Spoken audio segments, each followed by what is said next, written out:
Hello friends. Shashi Agarwal economics and law classes के अंदर मैं आप सबका अभिनंदन करती हूँ।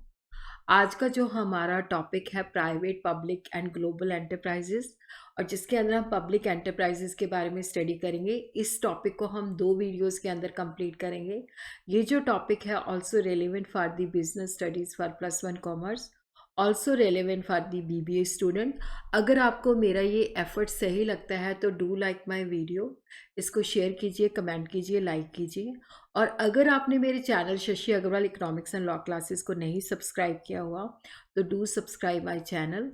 सो this is my app Edusum app, जिसको आप गूगल प्ले स्टोर से डाउनलोड कर सकते हो।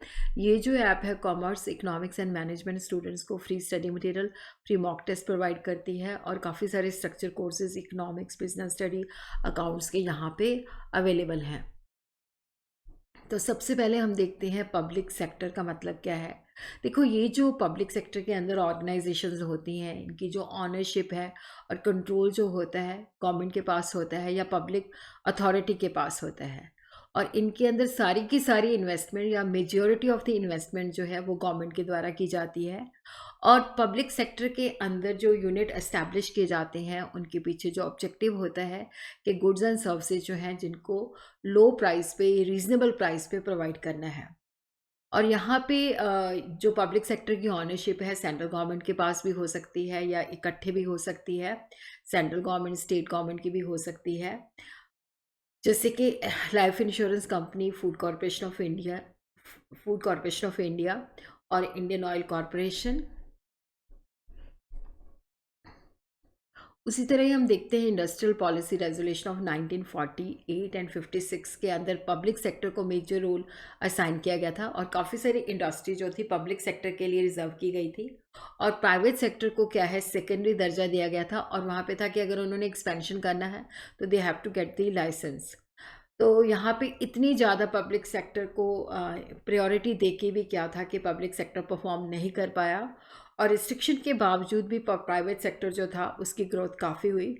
और 91 के अंदर गवर्नमेंट ऑफ इंडिया ने अडॉप्ट की policy of liberalisation and globalisation, और जिसके अंदर प्राइवेट सेक्टर को काफ़ी इम्पोर्टेंस दी गई। तो अब हम देखते हैं कि जो पब्लिक सेक्टर है इसके अंदर जो कैपिटल है that is invested by the central government, state government या लोकल बॉडीज़, आइदर सिंगली और जॉइंटली। और जो management and control of public organisations हैं, जो पब्लिक सेक्टर के अंदर यूनिट्स हैं, वो गवर्नमेंट के पास होता है। तो यहाँ पे सिविल सर्वेंट जो होते हैं उनको अपॉइंट किया जाता है इन ऑर्गेनाइजेशन को रन करने के लिए। और यहाँ पे जो इनका मेन ऑब्जेक्टिव होता है लोगों का वेलफेयर, पब्लिक सर्विस, और प्रॉफिट जो होता है सेकेंडरी। तो ये जनरल पब्लिक को अकाउंटेबल होते हैं। फिनेंशियल मैनेजमेंट जो है that is in the hands of government. और ये जो ऑर्गेनाइजेशंस होते हैं ऑटोनॉमस भी हो सकते हैं और सेमी ऑटोनॉमस भी हो सकते हैं। तो types of public sector enterprises जो है departmental undertaking, statutory corporation, government company. Departmental undertaking जो है that is the oldest form of organisation. इसको जो है गवर्नमेंट का ही एक डिपार्टमेंट माना जाता है। तो गवर्नमेंट से इसकी कोई सेपरेट एग्जिस्टेंस नहीं है। और ये वन मिनिस्ट्री या डिपार्टमेंट ऑफ द गवर्नमेंट के अंदर कंट्रोल में होती है, जैसे railway, defence, post, telegraph, broadcasting, telephone services. तो इसकी जो फीचर्स हैं, ये one of the ministry of the central और स्टेट गवर्नमेंट के अंडर जो है कंट्रोल में होती हैं। तो ये गवर्नमेंट का ही पार्ट होती है, कोई सेपरेट एंटिटी नहीं होती। तो गवर्नमेंट की बजट एलोकेशन से इसको फिनांस किया जाता है, और जो रेवेन्यू होता है वो गवर्नमेंट के खजाने के अंदर उसको डिपॉजिट करवाया जाता है। स्टाफ जो होता है वो सिविल सर्वेंट्स होते हैं। तो सिविल सर्वेंट्स के जो रूल्स होते हैं उनके मुताबिक इनको रिक्रूटमेंट और कंपनसेट किया जाता है। तो डिपार्टमेंटल हेड के अंदर ये डायरेक्ट कंट्रोल में होते हैं, और कंसर्न मिनिस्टर को ये अकाउंटेबल होते हैं। और उसी तरह क्या है, they can be sued in the same manner as one can file a suit against the government.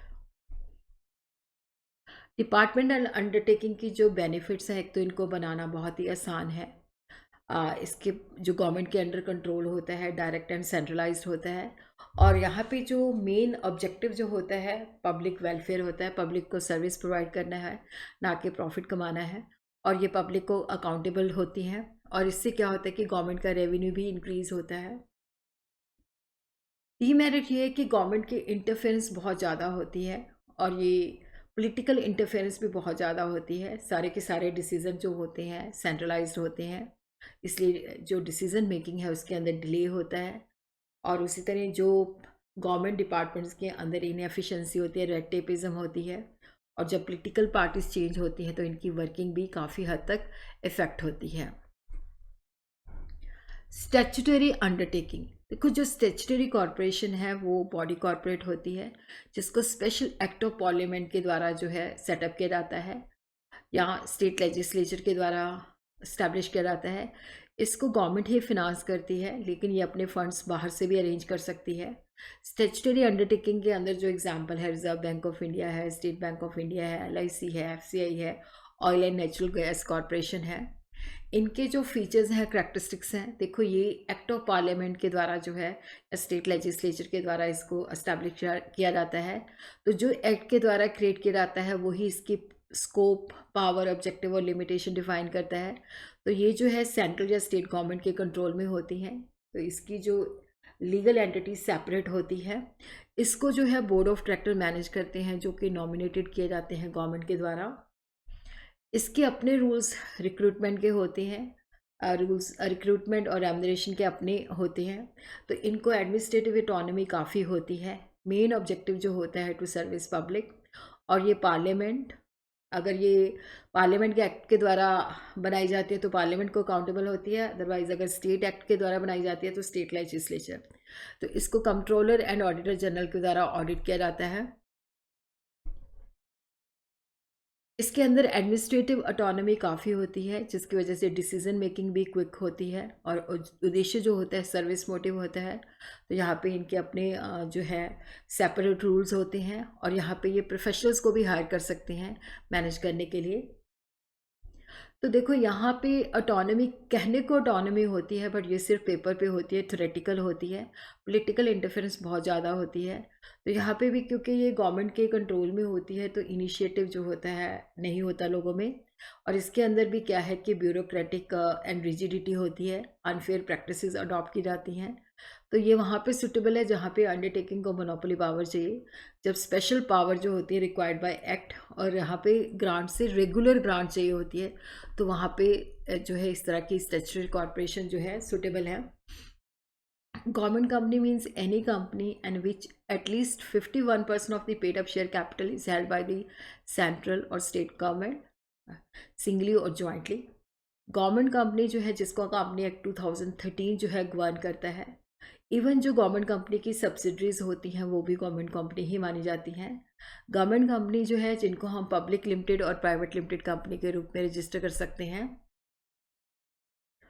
तो गवर्नमेंट कंपनीज़ को भी काफ़ी सारे प्रिविलेजेस होते हैं जो नॉन गवर्नमेंट कंपनीज़ को अवेलेबल नहीं होते, जैसे steel authority of India, state trading corporation, Hindustan machine tools. तो these are the some examples. इसके जो फीचर्स हैं, सेपरेट लीगल एंटिटी है, it is registered under company act. तो ये सेपरेट लीगल एंटिटी है, इसको कंपनी एक्ट की प्रोविज़न रेगुलेट करती है। इसको बोर्ड ऑफ डायरेक्टर मैनेज करते हैं जो कि गवर्नमेंट के द्वारा नॉमिनेटेड होते हैं और ये मिनिस्ट्रियल कंट्रोल के अंडर होती है जो कि डायरेक्टर्स की अपॉइंटमेंट करते हैं। फिनेंशियल ऑटोनॉमी होती है, इंजॉयज बोरिंग पावर। ये गवर्नमेंट कैपिटल प्रोवाइड करती है और अपनी जो है बाहर से भी ये बाय इशूइंग शेयर्स और डिवेंचर्स के द्वारा रेज कर सकती है। तो यहाँ अकाउंटिंग रूल्स एंड प्रोसीजर से एग्जेम्प्टेड होती है।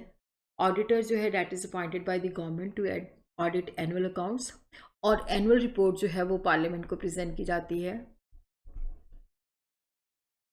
इसको भी बनाना बहुत आसान है। यहाँ पे भी क्या है कि ये भी फ्री है गवर्नमेंट एंड पॉलिटिकल इंटरफेरेंस।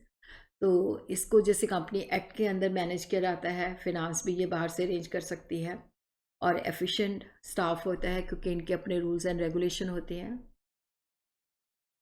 यहाँ पे भी जो ऑटोनॉमी है सिर्फ पेपर्स के अंदर होती है, पॉलिटिकल इंटरफेरेंस बहुत ज़्यादा होती है, रेड टेपिज्म, ब्यूरोक्रेटिक कंट्रोल, सब कुछ जो है वो इसमें होता है। और जो बोर्ड ऑफ डायरेक्टर्स भी हैं वो भी गवर्नमेंट रिप्रेजेंटेटिव के ही होते हैं, तो जिसके अंदर क्या है कि गवर्नमेंट की पूरी इंटरफेरेंस इसके अंदर होती है।